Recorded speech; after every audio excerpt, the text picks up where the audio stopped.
Hi, Nicole Scott here from Mobile Geeks, and today I got my hands on the ASUS Zenbook Infinity UX301. It's possibly the most stunning Ultrabook I've ever had the pleasure of getting my hands on. And apart from its extreme good looks, it has one other feature that no other Windows 8 laptop has. It comes with Intel's Iris graphics. Apple's lineup is the only one other currently on the market that offers Intel's integrated graphics. So if you're searching for an alternative, look no further. The ASUS Zenbook Infinity is a 13.3-inch Ultrabook that weighs in at 2.6 pounds or 1.18 kilos. It measures 12.8 by 8.8 by 0.6 inches, or that's just 15.5 millimeters thick. It has a QHD display with a resolution of 2560 by 1440. And of course, in true Windows 8 fashion, it's got touch. Under the hood, we have options from Core i5 to Core i7, all with Iris graphics, with the option of 8 GB of RAM. So if you guys are wondering why I'm getting my knickers in a knot over this device, to me, it's all about the Iris graphics. No other Windows-based Ultrabook currently on the market offers it. It's the only one. And for Intel, this is a big step forward in terms of graphics. If you're not familiar with Iris, let me explain. This is basically the first time that Intel has said that they're going to take on discrete graphics cards, and they've actually followed through. Intel's Iris graphics are integrated graphics, so they're combined with the processor, so they're on chip.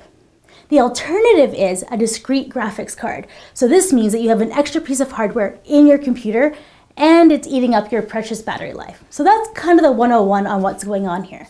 Now let's dive in to what's going on with Iris graphics. So there are 3 levels to Intel's high-end graphics. All of them have 40 EUs, or 40 execution units. Your average Haswell comes with an HD 4000 or HD 4400, which only have 20 EUs.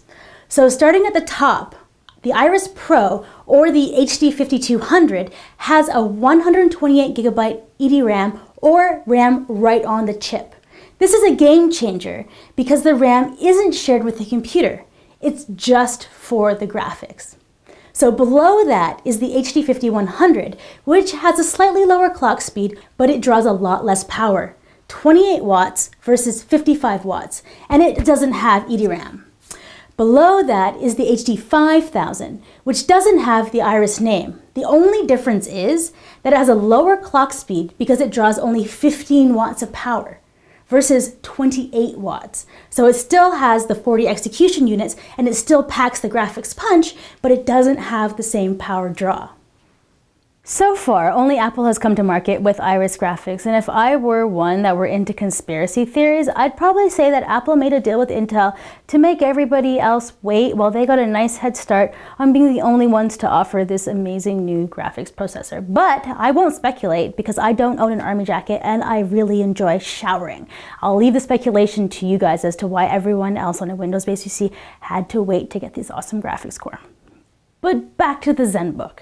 So it's got some fantastic stereo speakers. They're Bang & Olufsen and they're the ice-powered one, which have appeared on a lot of the other Zenbooks, and they have some very big sound. What's even better is ASUS has put on some onboard software that allows you to actually tweak the settings even further. So this is ASUS's Audio Wizard control panel.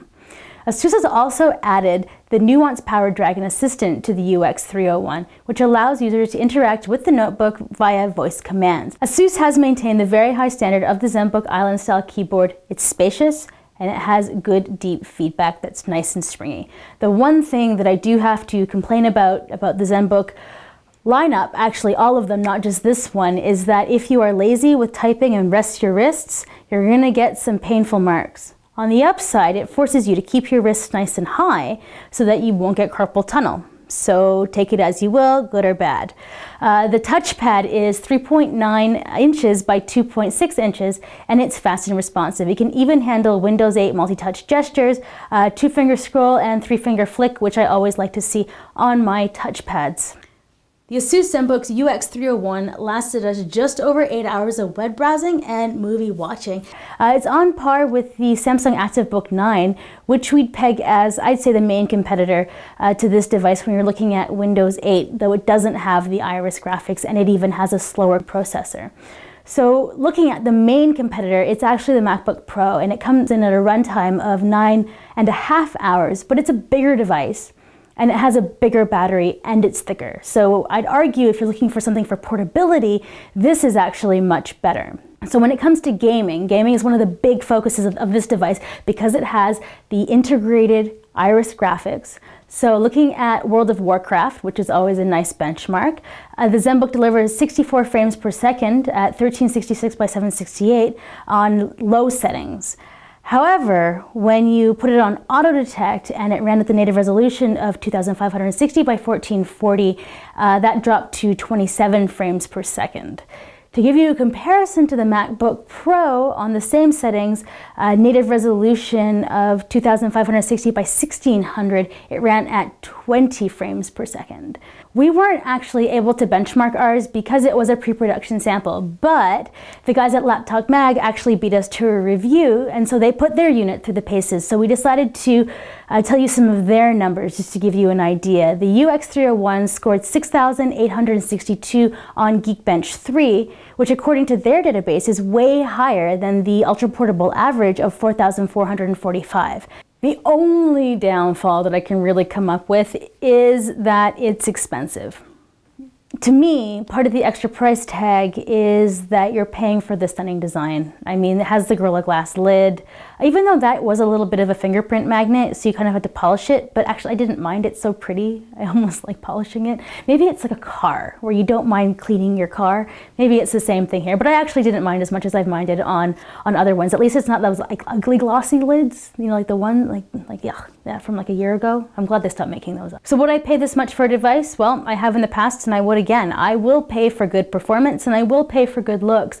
I carry my computer around to a lot of different conferences and I have to carry it around on my shoulders or on my back. So I do pay for the extra lightweight, and I like having a computer that is a little bit rare, right? Something that somebody looks at and goes, ooh, what's that, right? Not yet another MacBook, right? I don't know. I think that's a bit boring. So it's a little more expensive, but I think it's kind of worth the extra cost.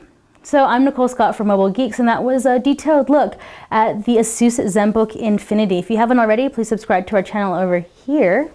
And while you're at it, please like this video.